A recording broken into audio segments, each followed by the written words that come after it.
Okay, so a lot of times when we talk about our raised beds, you'll hear people talk about how much it costs to build a raised bed. And a lot of times you can do it pretty inexpensively, but where your cost comes in is when you fill them, and especially if you're trying to fill them with your favorite soil mix. For me, that soil mix looks like peat moss, compost, and vermiculite. And that's what I usually do as my growing medium. That's what I want my seeds to be planted in, and I want to transplant my plants inside of. But because that is kind of in a costly mix, I don't want to fill up all 17 inches of this bed with that mix. So here's a few ideas of ways you can fill up your bed without doing your whole thing in the mix. So we want to think of our bed as really only being 6 to 12 inches. For most people, 6 is all you're going to need. But 12 is if you're going to be planting any root vegetables like potatoes and carrots, things like that. But 6 to 12 inches is all you need of your perfect growing mix. Other than that, the rest of your bed can be a mix of materials. Kind of think of it as a compost bin. So for me, I like to use things like wood chips, cardboard, food scraps, sticks and branches. You can take your compost that's maybe not finished composting and you can put it in there, and all of it at the bottom is eventually going to compost into beautiful soil. It's just going to take a little bit of time. So that can be the bottom of your bed, and then your top 6 to 12 inches can be your growing medium. So with that being said, there's a couple of things. One, you don't even have to have a bed this tall. You could have a bed that was only 1 board high and just fill your 6 inches up and then have your bed on the ground. Two, something that I don't hear a whole lot of people talk about is that you could potentially, about 6 inches to 12 inches down, put a board across your bed, and you're basically creating like a garden box.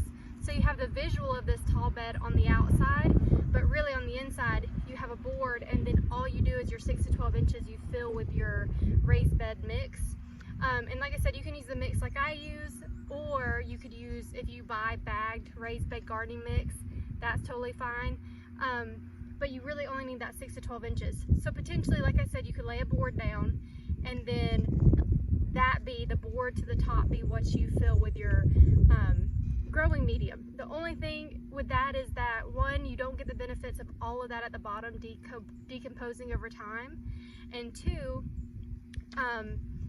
you have to just make sure that you're continually putting good growing medium back in it. So if you see that it's sometimes the wind will pick up and blow your soil out, or it'll start to kind of decompress down, so you just want to keep making sure you add really good organic matter into that bed as the years continue to keep the soil really fertile.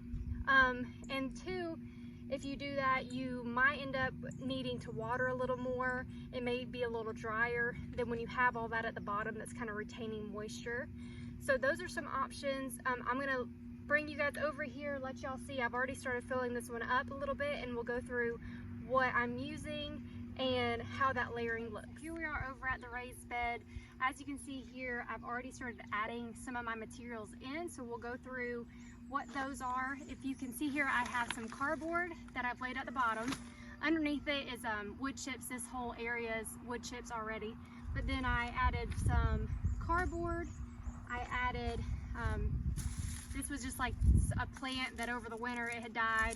Nothing was wrong with it, wasn't diseased or anything. It was just a annual and it was gone. So then I add some food scraps from the fridge.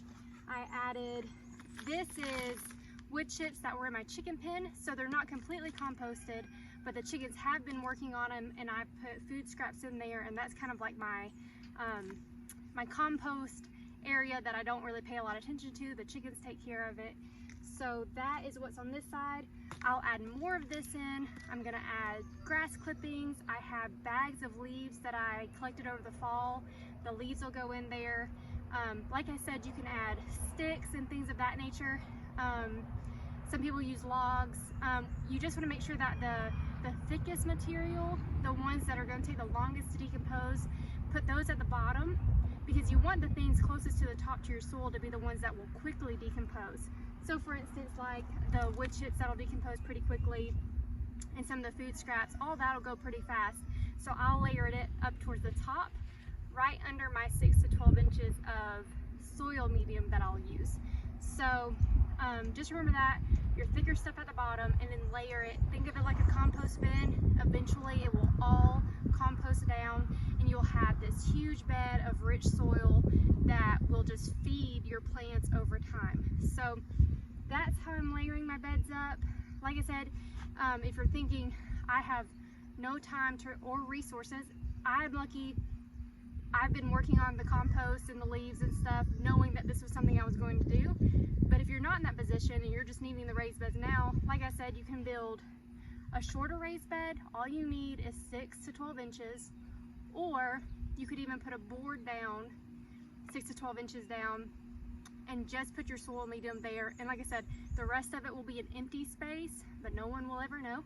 It'll still look at this beautiful tall raised bed. So that's one way you can do it. So I hope y'all get to growing, stay crunchy, do something crunchy, go outside, plant a garden. Don't be afraid of the tall raised beds. It is not as expensive. So far I have no money minus all the stuff that I buy online, which works out because I'm reusing the boxes, so it makes me feel okay about my orders. But everything else is free. That's just stuff I've had laying around. So it doesn't have to be super expensive. Do not fill your whole bed up with your favorite soil medium, whether it be a bag soil or a mix. You can, and I'll put in the description, I'll put in what my favorite mix is to grow in and what I'll be using at the very top of my bed. So you don't have to do that. It can be something that's cheap and easy. And I think in all, I'll probably have, between the bed and the soil, I have less than $100 in all of it, or should. So, and I have 6 raised beds, so I have a lot to fill up. So it doesn't have to be that expensive. It can be, you don't have to, you don't want your tomatoes to cost more than they would at the store by the end of the day. So there's ways to get around that. So I hope you guys enjoy. Have a great day.